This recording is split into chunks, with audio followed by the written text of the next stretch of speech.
Bismillahirrahmanirrahim. Assalamualaikum warahmatullahi wabarakatuh. Kembali lagi di Agromedia. Jadi saya ingin melanjutkan materi yang kemarin baru sampai subtema 3. Sekarang kita lanjut ke subtema 4, kelas 3, sekolah dasar atau SD. Yang pertama adalah tentang mata pelajaran bahasa Indonesia, yaitu mengenai membuat sebuah pertanyaan atau menjawab sebuah pertanyaan. Karena dalam materi tema 2 ini, kita dalam bahasa Indonesia ya, tentunya kita di sini mempelajari tentang bagaimana cara kita mewawancarai seseorang ya. Yang pertama kemarin itu kan, yang pertama menyiapkan topik, yang kedua mencari narasumber, yang ketiga mempersiapkan pertanyaan, dan lain-lain sebagainya. Kita di sini sudah sampai ke membaca teks dan menjawab pertanyaan tentang perawatan hewan. Yang pertama, tunjuk merawat kelinci.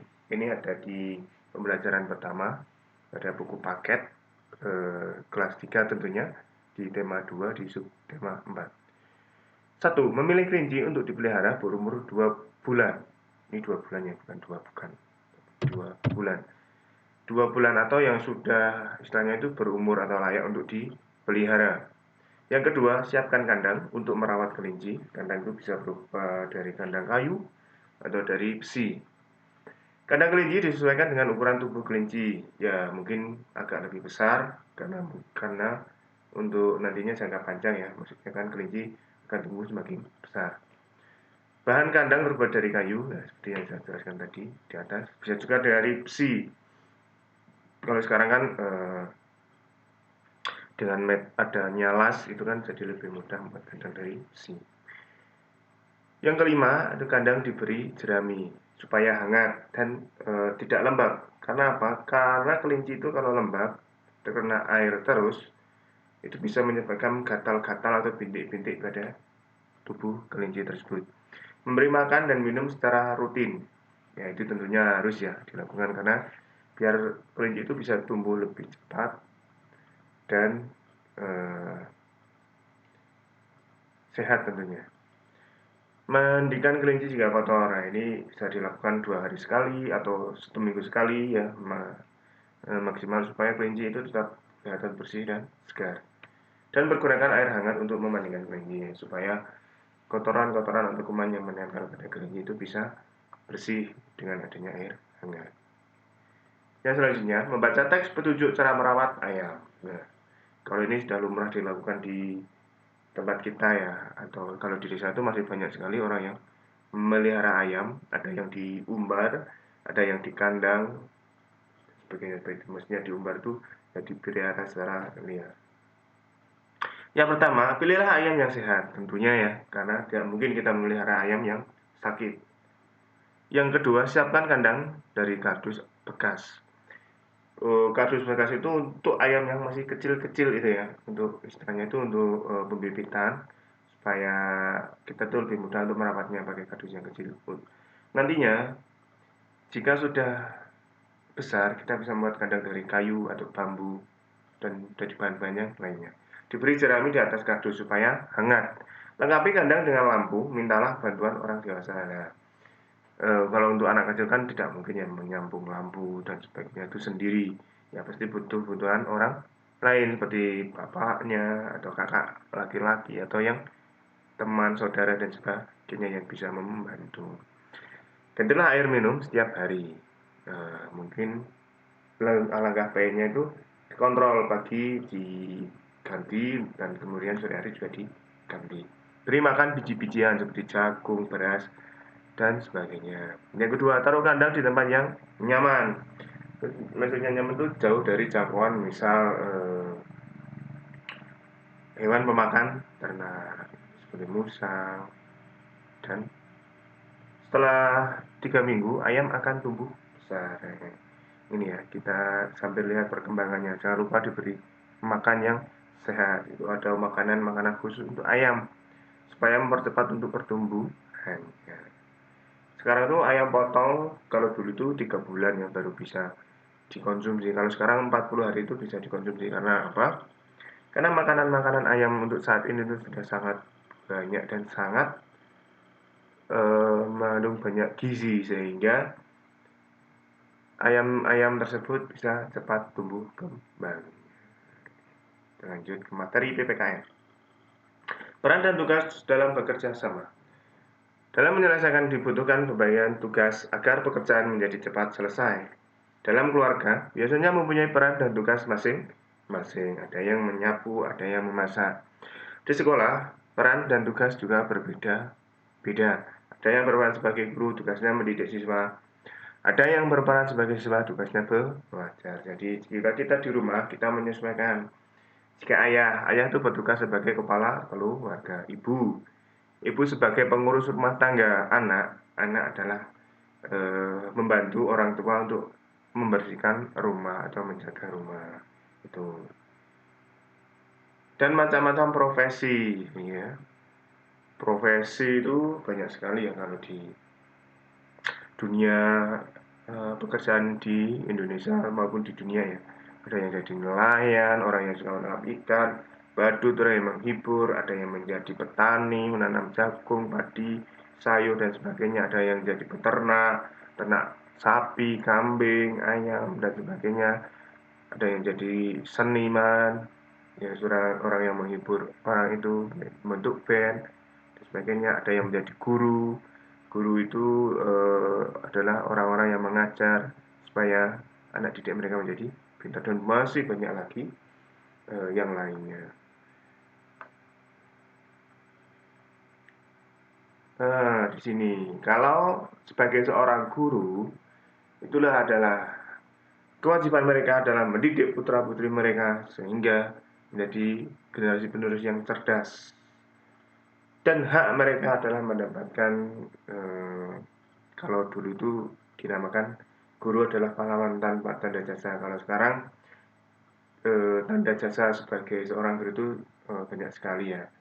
Sudah karena pemerintah sudah sangat memperhatikan kesejahteraan seorang guru, yaitu ya.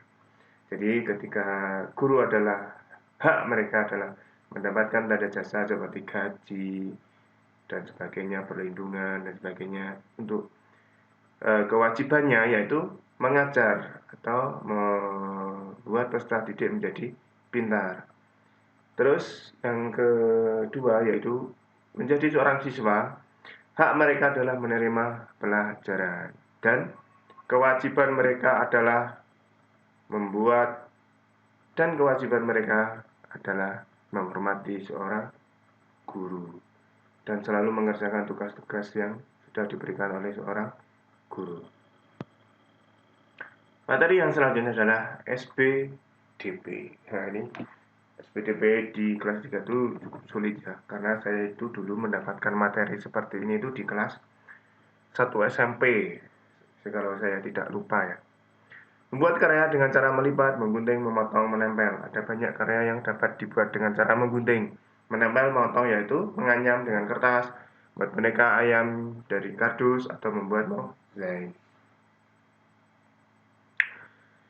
Cara membuat boneka dari kardus. Gambar ayam pada kardus. Gunting pola ayam, tempelkan kapas pada kardus, tempelkan stik es krim. Jadi ini kok saya lupa belum download gambarnya ya. Ya bisa dibayangkan saja ketika kita membuat pola, bukan hanya ayam, mungkin bisa jadi Winnie the Pooh, atau kuda, atau sapi dan sebagainya. Digambar pada suatu kardus sesuai pola hewan tersebut, kemudian digunting. Nah, hewan tersebut kita beri stik es krim. Nah, pada pola-pola tersebut kita bisa menempel kapas, menempel kertas supaya membentuk suatu hewan tersebut yang kita inginkan ya.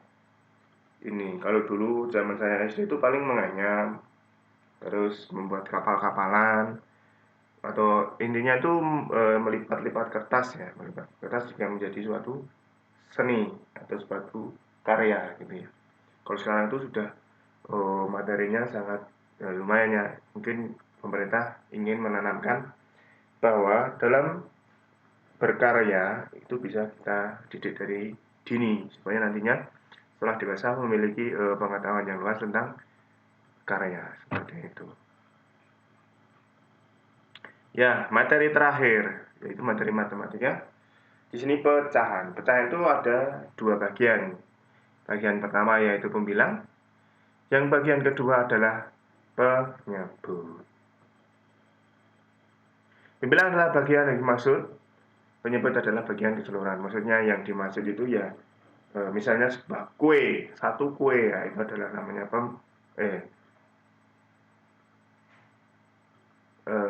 adalah suatu, bisa dikatakan pembilang ya, karena masih satu kue, atau masih, kalau satu itu ya nama nilai pecahan. Itu bagaimana ya sebenarnya kok bingung. Di sini adalah pembilang dan penyebut. Pembilang adalah bagian dimaksud, penyebut adalah bagian keseluruhan. Maksudnya yang dimaksud itu ini, pada gambar yang ini ada 4 kotak persegi panjang, yang 2 itu yang diarsir dan 2 tidak. Maksudnya, nah, yang dinamakan pembilang adalah yang diarsir ini, dan penyebut adalah jumlah 4 kotak ini, mau yang diarsir maupun yang tidak diarsir. Ini contohnya, gambarnya kurang jelas ya, mohon maaf. Jadi seperti itu ya. Jadi yang dinamakan pembilang itu adalah bagian yang dimaksud atau yang diarsir ini, 2 ini, nah itu namanya pembilang. Yang 4 kotak persegi panjang ini disebut dengan penyebut. Ini contoh-contohnya banyak sekali ya. Ini pada buku paket kalian ada ini. Kalau kalian kelas 3 ini, di buku paket kalian itu ada di halaman 181. Tuh ada. Nah, itu adalah contoh soalnya ya. Kiranya itu materi yang dapat saya sampaikan dari tema 2 subtema 4 kelas 3 sekolah dasar atau SD. Mohon maaf apabila ada kata yang salah ya. Tentu saja pasti banyak sekali kesalahan. Karena di sini saya bukan untuk menggurui atau bagaimana, tapi saya ingin berbagi ilmu. Semoga yang saya sampaikan itu bisa bermanfaat bagi yang sudah melihat video ini.